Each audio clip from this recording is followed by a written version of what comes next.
Bismillahirrahmanirrahim. Assalamualaikum warahmatullahi wabarakatuh.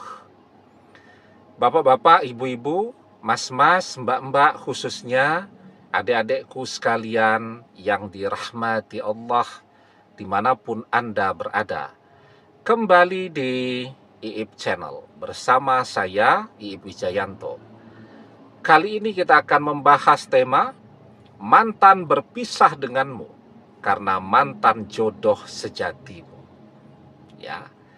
Jadi, kalau kita lihat perjalanan hidup manusia sejak manusia pertama diturunkan ke bumi, ke dunia, nenek moyang kita, Nabi Adam alaihi salam dan ibunda Hawa,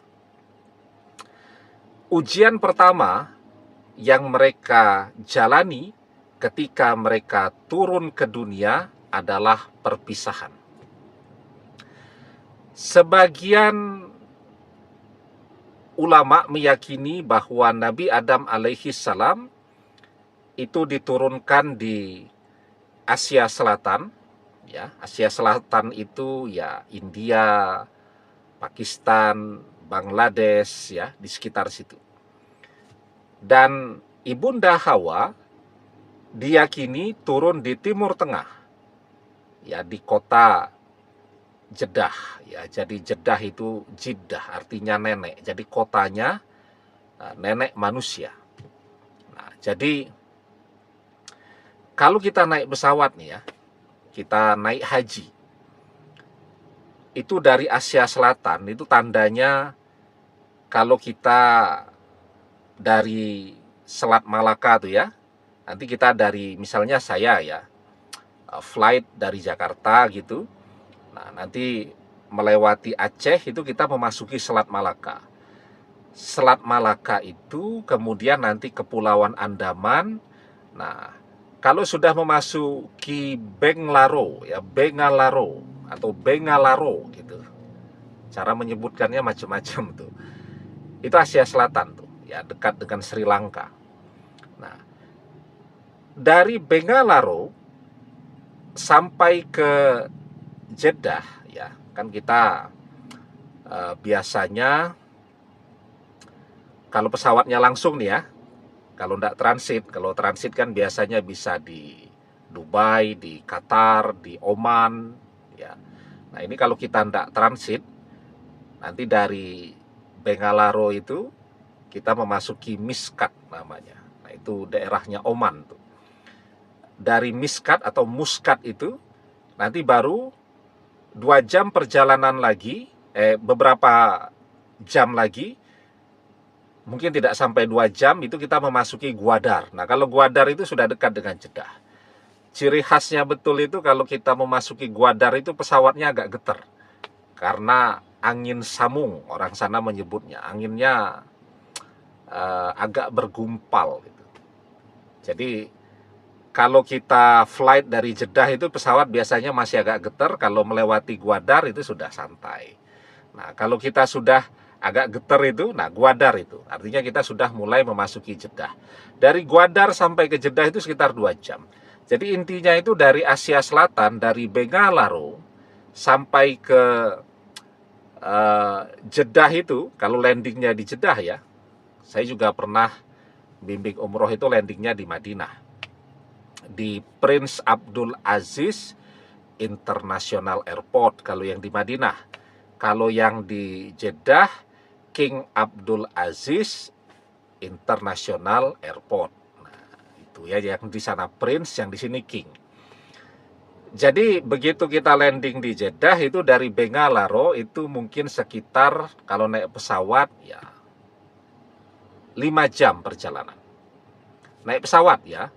Pesawat itu kalau saya tidak lupa kecepatannya itu rata-rata 9.500 knot.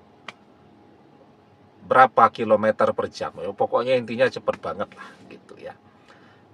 Itu naik pesawat. Zaman dulu jamaah haji kita naik kapal laut. Naik kapal laut itu perjalanan, ya, sampai ke Teluk Yaman Nanti kan dari Teluk Yaman itu biasanya baru perjalanan darat. Nah, maka biasanya ngambil mikot untuk umrohnya, kan umroh dulu. Kalau masa hajinya masih lama kan. Itu mereka ngambil mikotnya dari Yalamlam, ya kan? Nah, itu perjalanan dari kita, ya, dari mana-mana, dari pelabuhan mana-mana, sampai ke Teluk Yaman itu mungkin zaman itu butuh waktu 6 bulan perjalanan. Ya, naik kapal laut. Kapalnya semakin canggih ya mungkin sekitar masih 1 bulan perjalanan. Nah, sekarang dengan teknologi pesawat 9 jam seperempat, ya 9 jam 10 sampai 15 menit kalau tidak transit sudah sampai. Jadi kalau naik kapal laut saja bisa waktu habis 6 bulan, bayangkan Nabi Adam alaihi salam itu jalan kaki dari Asia Selatan ya sampai ke Jeddah untuk mencari Ibunda Hawa. Beliau bersujud selama 300 tahun. Jadi bayangkan kalau Nabi Adam alaihi salam usianya 1000 tahun, 300 tahun beliau bersujud memohon ampunan kepada Allah dan memohon petunjuk. Beliau berdoa, Rabbana zolamna anfusana wa illam taghfir lana wa tarhamna lanakunanna minal khasirin. Itu selama 300 tahun. Artinya kalau umurnya Nabi Adam itu 1000, 30% usia beliau bertobat dan mohon petunjuk kepada Allah.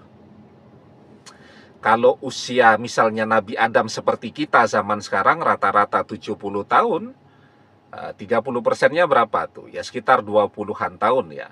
Artinya 20 tahun Nabi Adam bersujud memohon petunjuk kepada Allah di mana Ibunda Hawa berada, sekaligus bertobat. Nah, jadi jalanlah beliau, Ibunda Hawa juga nyari nih. Ya. Dan kemudian beliau berdua dipertemukan di Jabal Rahmah. Ya, bukit kasih sayang. Ya. Nah, ini manusia pertama menjalani ujian cinta yang sedemikian beratnya. Itu kalau Nabi Adam menyerah, ya sudah tidak ketemu tuh dengan Ibunda Hawa. Ya. Kenapa mereka menjalani ujian seperti ini? Ya. Mereka belajar tentang apa maknanya cinta sejati. Sekarang yang kita jalani adalah perpisahan dengan orang yang kita cintai. Kalau kita melihat kisah Nabi Adam dan Ibunda Hawa, perpisahan kan justru tanda bahwa mereka adalah jodoh sejati. Mesti ada yang bilang tuh, kan manusianya kan baru 2 Ustadz. Oh iya, kalau Nabi Adam pada saat itu menyerah, bisa saja kan Nabi Adam alaihi salam berdoa, minta kepada Allah, diberikan jodoh yang lain. Karena misal malas untuk nyari Ibunda Hawa yang jauh. Bisa juga Ibunda Hawa kemudian berdoa, ya meminta jodoh yang lainnya juga, kan bisa saja begitu. Tapi kan enggak. Nabi Adam tetap menginginkan Ibunda Hawa. Ibunda Hawa tetap menginginkan Nabi Adam. Ketemulah mereka. Artinya apa? Kalau kita belajar kepada kisah Nabi Adam, bahwa perpisahan selama orang masih cinta, ya, adalah tanda bahwa mereka jodoh sejati. Maka kita diajarkan almar'u ma'aman ahabba wa anta ma'aman ahbabta. Seseorang akan bersama dengan orang yang ia cintai, dan engkau akan bersama dengan orang yang engkau cintai. Oke? Karena cinta, seperti yang dilakukan oleh Nabi Adam alaihi salam, orang tidak akan pernah berhenti berdoa agar dia dipertemukan kembali, agar dia berjodoh dengan orang yang ia cintai. Laisa sayun akroma 'alallahi ta'ala minad du'a. Tidak ada yang lebih penting di sisi Allah daripada doa. Kalau kita ditakdirkan tidak berjodoh dengan mantan, kita berdoa minta kepada Allah, takdir bisa berubah. La yaruddul qada'a illa du'a. Tidak ada yang bisa menolak takdir illa doa, kecuali doa. Allah kabulkan doa kita, takdir jadi berubah. Ya, dari tidak berjodoh menjadi berjodoh. Karena cinta, orang tidak akan pernah menyerah di dalam berdoa. Maka perpisahan dengan mantan, tanda bahwa mantan insya Allah adalah jodoh sejati kita. Demikian, semoga bermanfaat. Wallahu a'lam bissawab, billahi taufik wal hidayah. Assalamualaikum warahmatullahi wabarakatuh.